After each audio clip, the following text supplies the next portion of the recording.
Hello friends, आज हम discuss करेंगे इंफ्रारेड स्पेक्ट्रोस्कोपी के बारे में।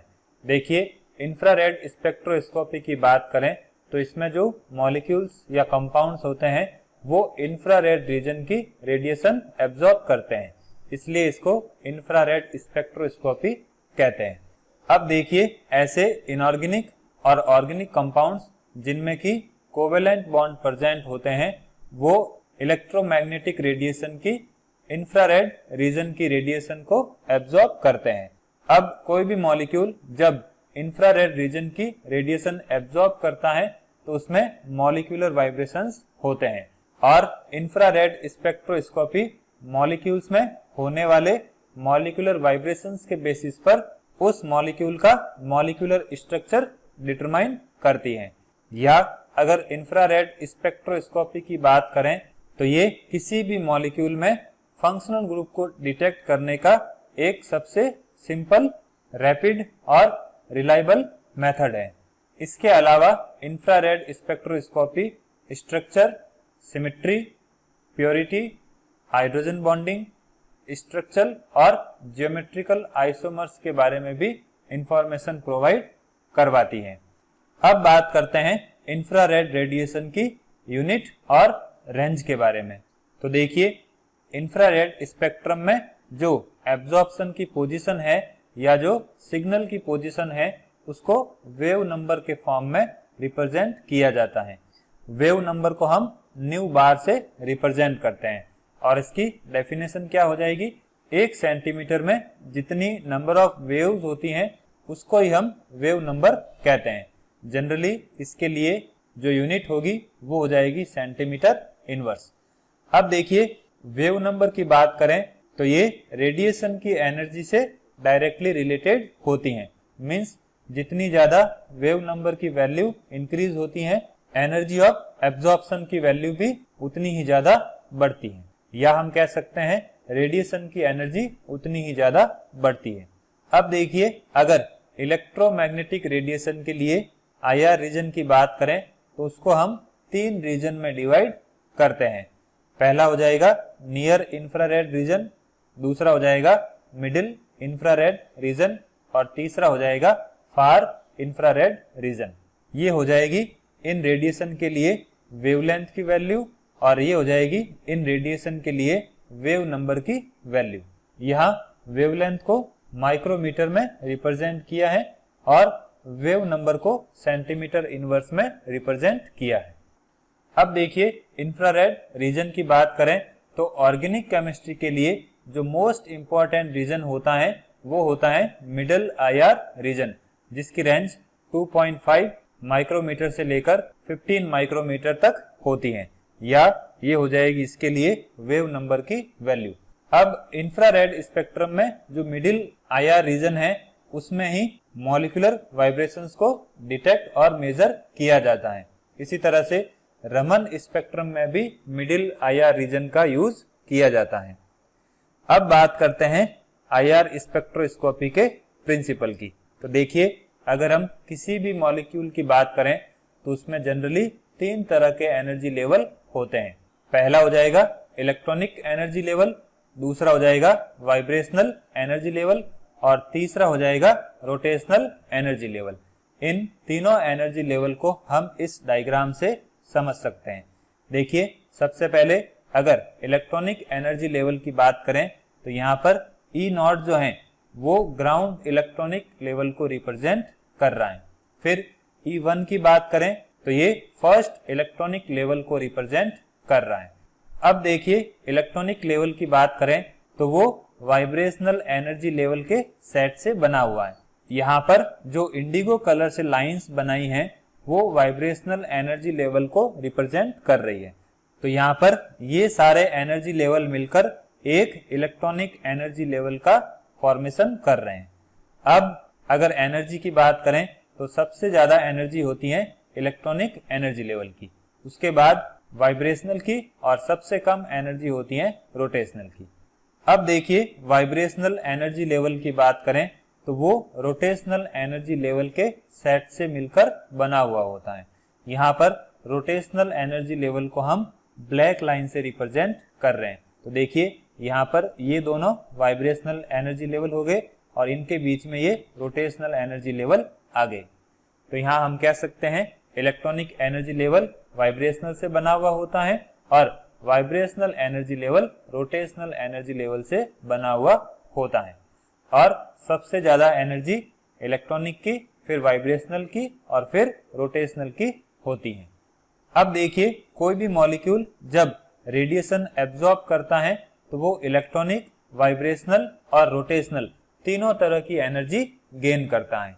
अब इलेक्ट्रॉन जब एक एनर्जी लेवल से दूसरे एनर्जी लेवल में जाता है तो उसके लिए सबसे ज्यादा क्वांटा या एनर्जी की जरूरत रहेगी।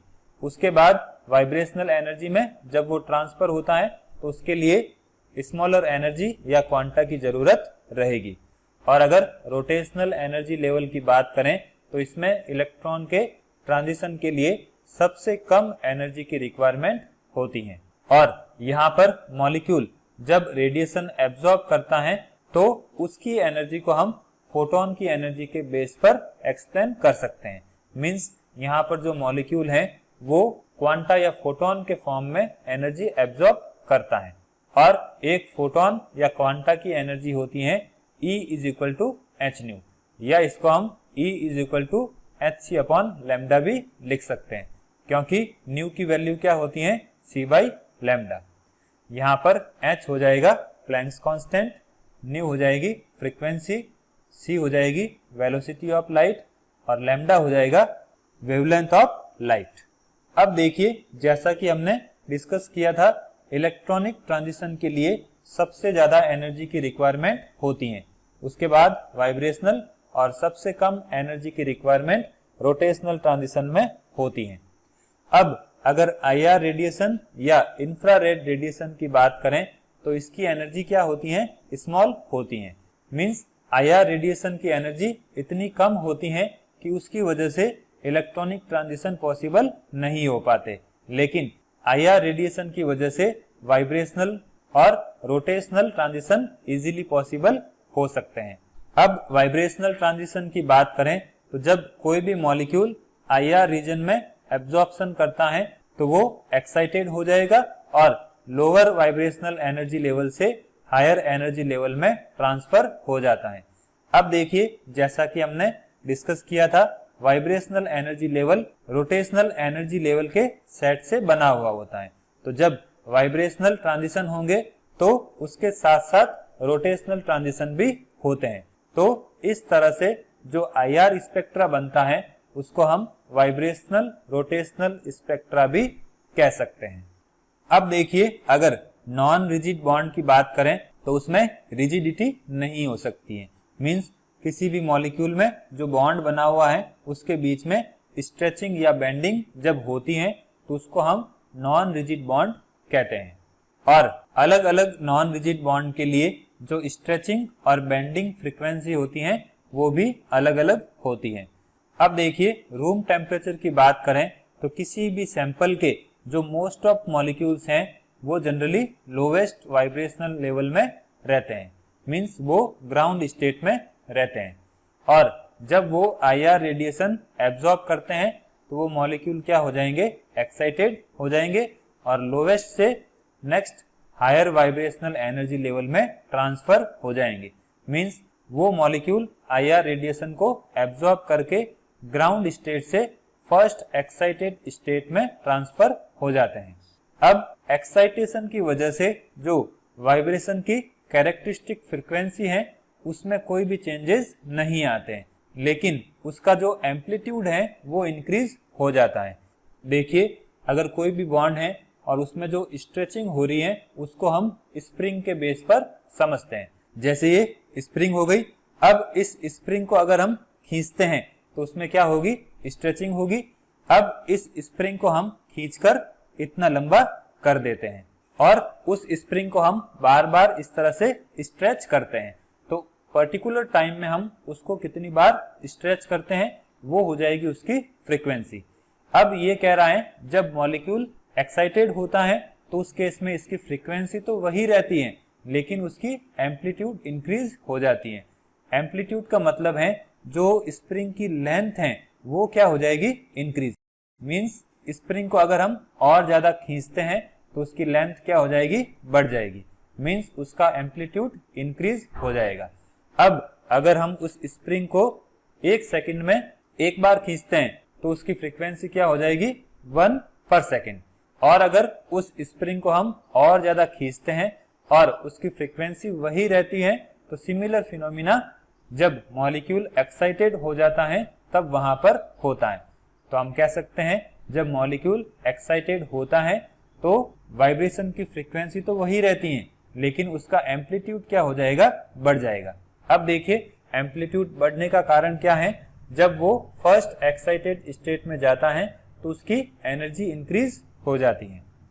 अब देखिए जब नॉन रिजिड बॉन्ड में ऑसिलेशन होता है तो उस केस में एम्पलीट्यूड इंक्रीज हो जाता है और इस वजह से उस मॉलिक्यूल में एक डाइपोल मोमेंट जनरेट हो जाता है।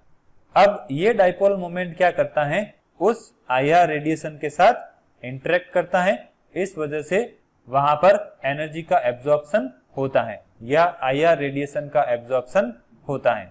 अब इस प्रोसेस की बात करें तो इसमें एक स्पेसिफिक फ्रीक्वेंसी की आईआर रेडिएशन एब्जॉर्ब होती है।